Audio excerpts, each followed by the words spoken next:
Assalamu alaikum, hormatly vatandaşlar. Hormatly vatandaşlar, bugün bir hoş habary size de habar getirmek için şu yere cemlendik. Has taýygy Hamida doganymyzyň gyzy Türkmenistandan samolyot bilen Türkiýe döwletine uçdy. Nähili boldy da beýle boldy.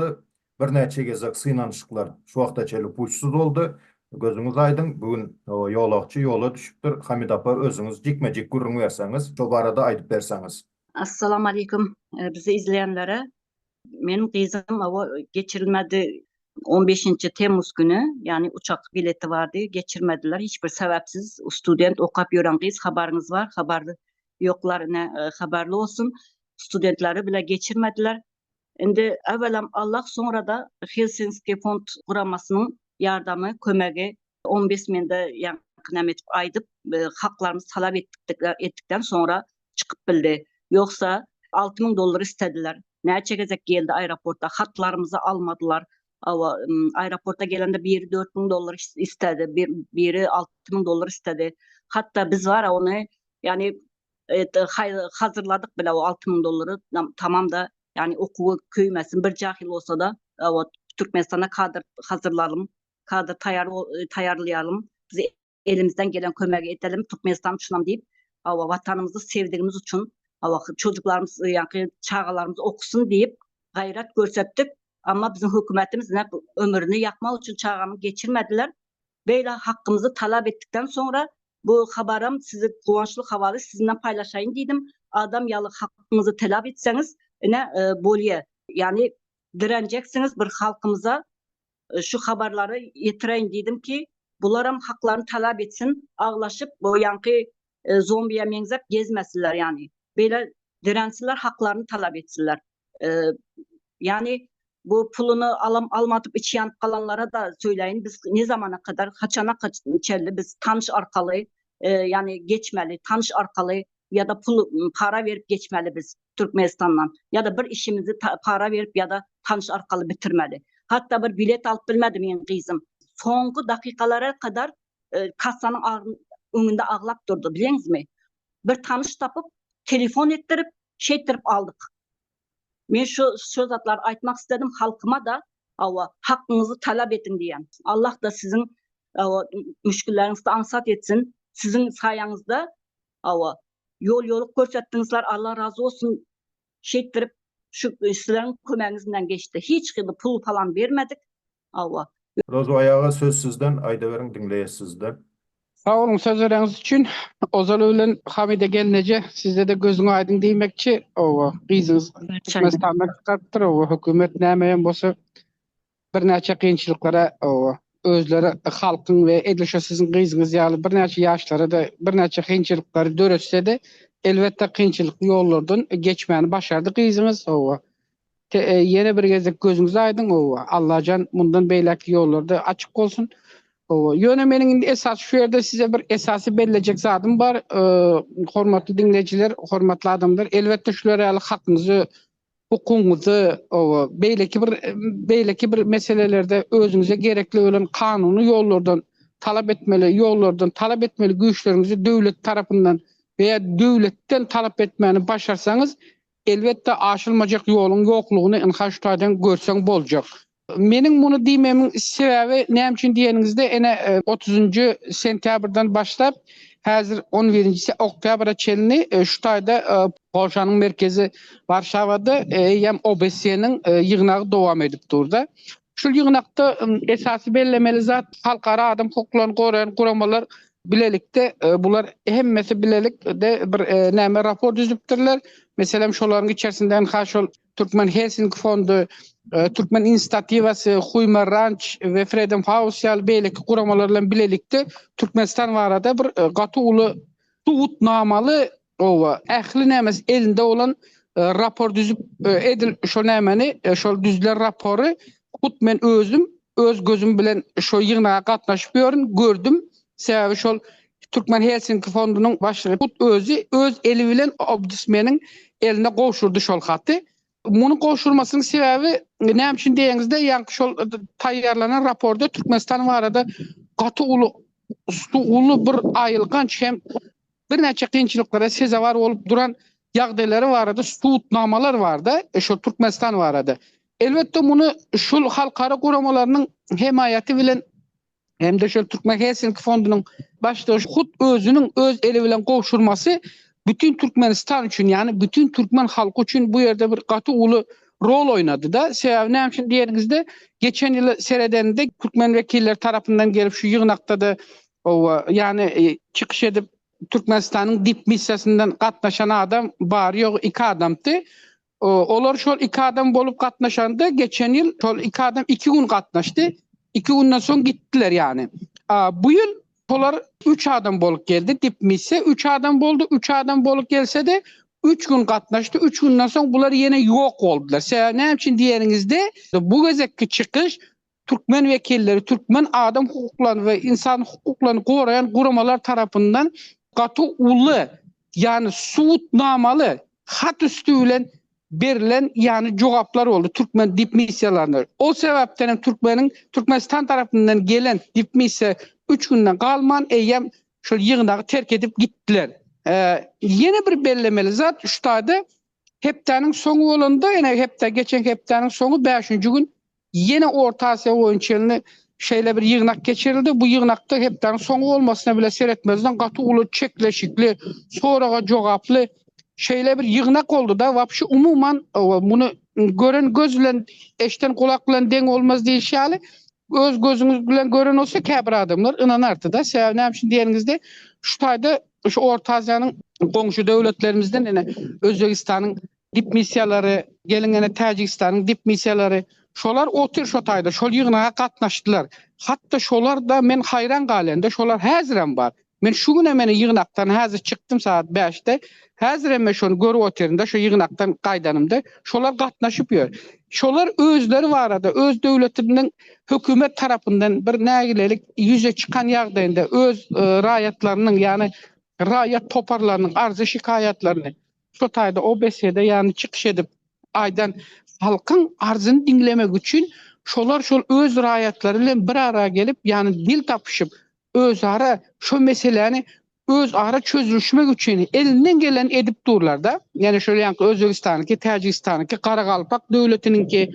Emma her näçe gynansak da göz gyny ýagdaýda bizim Türkmen döwletiniň dip missiýalary 3 adam bolup gelip 3 günem gatnaşdy, 3 günden soň çekdi gitti. Ýekece biri şu gezekki Türkmen diplomatlar, yani Türkmenistanyň ýanky beýleki çykyş eden vekiller tarapyndan arzyny dinlese bile şolaryň ýekece biriniň ýanyna gelip şu meselede näme kynçylyk bar, ýa-da şu mesele boýunça näme etmemiz gerek, sizin asl maksadyňyz näme, biz bir dinläli diye ýekece biri gelmedi. Sebäbi gelmäne ýüz olmady. Näme üçin diýeringizde, bu gezekki OBS-niň ýygnagy gaty erwet Türkmenistan tarapyndan berilen maglumatlar, yani Türkmen missiýasyny ýygnakda oturar ýaly derejeye getirmedi. Sebäbi näme üçin diýeringizde, olar bilýäňiz Türkmenistanyň dip missiýalary her ýylrak ýaly özleriniň taýýarlan raporlary bilen Türkmenistany akçakaşyk edip görkezjek bolýar. Emma gynansak da bizim, yani vekillerimiz ve halkara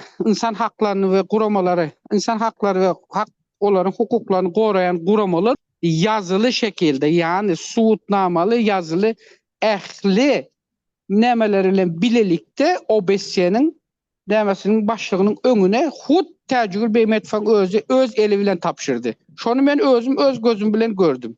В этом году конференция, как и предыдущие годы, проводилась в Варшаве. Было очень много выступлений, было очень много критик, были и предложения. Ну вот, как сказал Розыбай, руководитель Хельсинского фонда лично подошла к туркменскому омбудсмену и вручила ей письмо.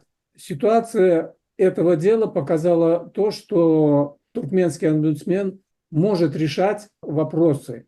То, что Садакат вылетела из Ашхабада и будет продолжать учебу в Турции, лишний раз показало, что неразрешимых вопросов в Туркменистане нет. Нужно только проявлять политическую волю, где права человека будет стоять на первом плане. Hamid apa, Evet. şunça wagtlap Türkmenistanyň çäginde gyzyňyzy çykarman saklap oturdular.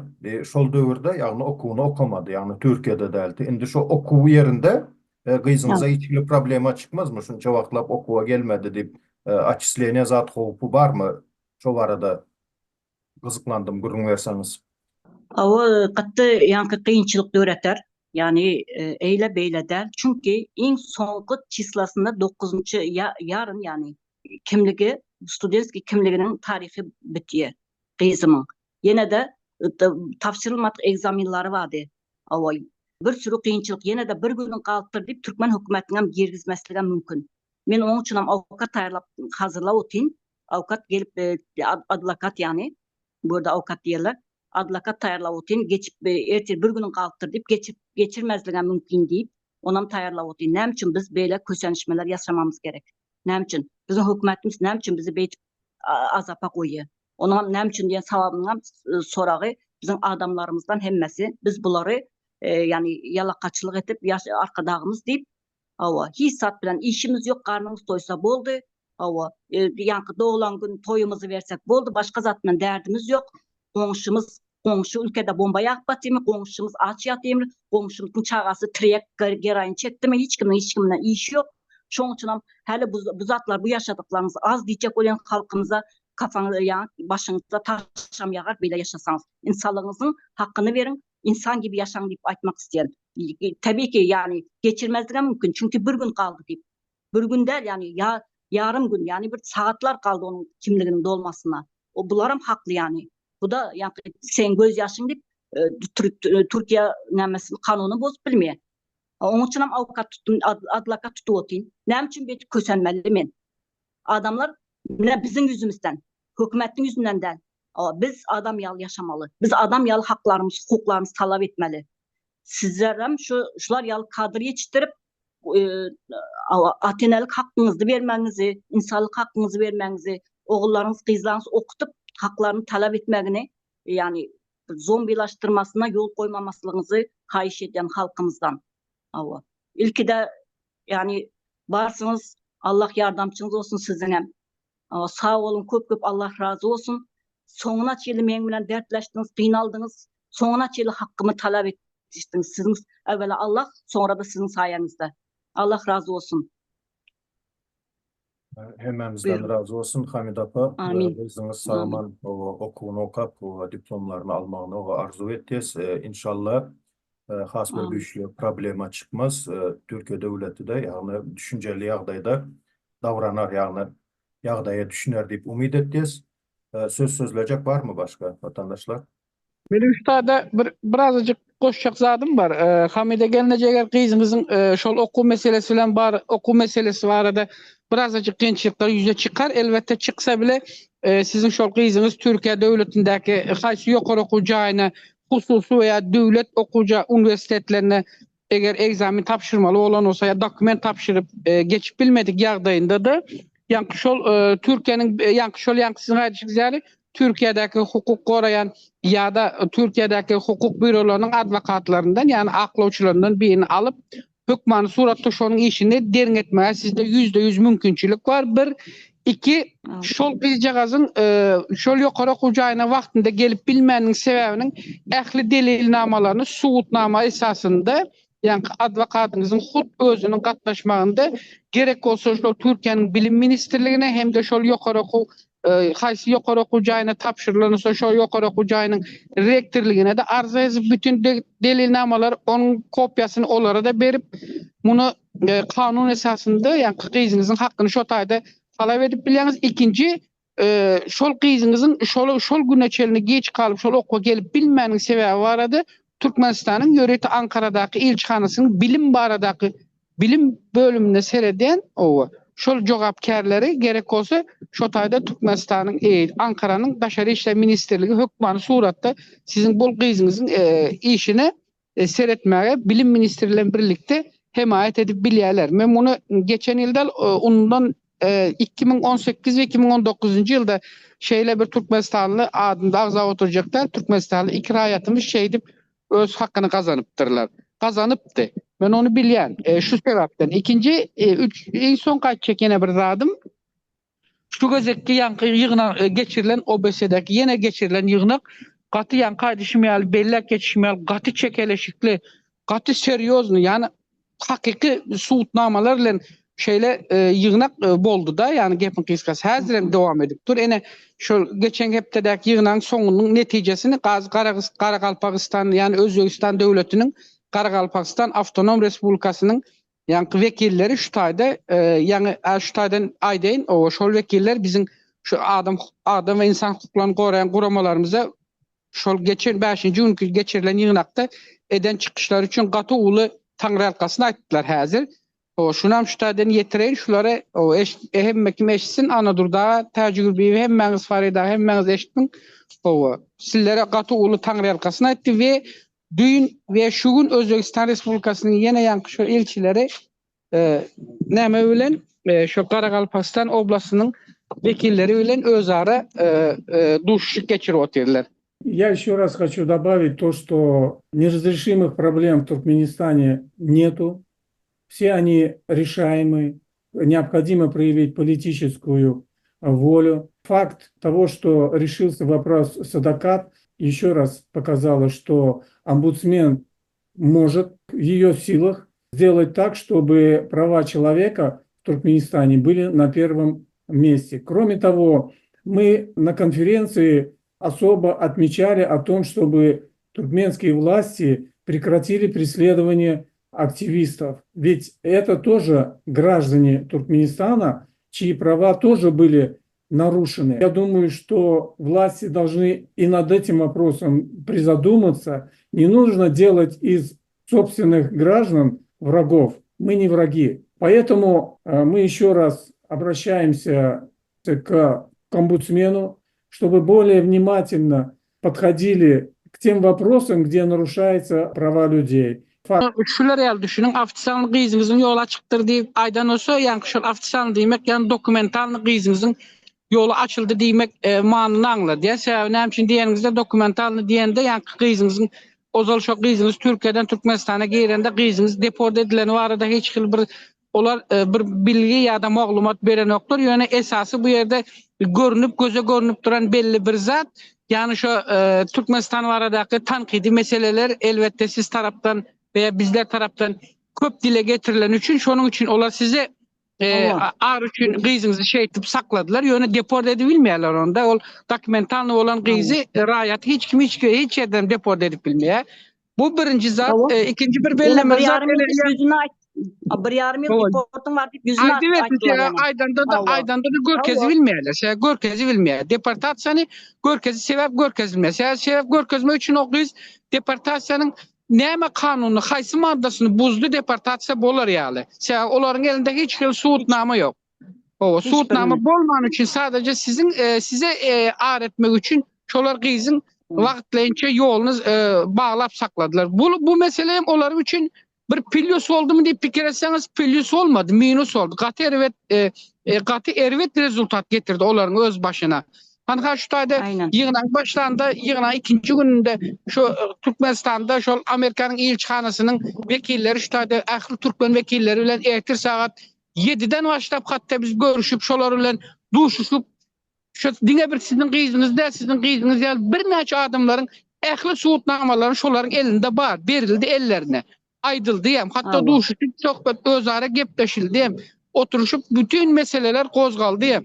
Bu zatlar eyyem Türkmenistan'ı katı ervet edip başladı. Bincelik edip başladı. Ve bundan sonra bincelik edecek. Yani şimdi diyende Türkmenistan her neçe kıynasak da özünü yankı belleşimeli akça kaşık edip görkesse de yani Türkmen rayetleri tarafından, Türkmen vekilleri tarafından veya Türkmen rayetlerinin haklarını koruyan adam ve insan hakları kuramaları tarafından Türkmenistan'ın dip misyalarına katı ervet soğraklar ve delilnamalarla önüne gelip duran yankı nemeler var da suutnamalar var. Onlar bu suutnamalara cevap verilmeye, bilmediler. Şol esasdayan bular yankı nem etme oluyorlar.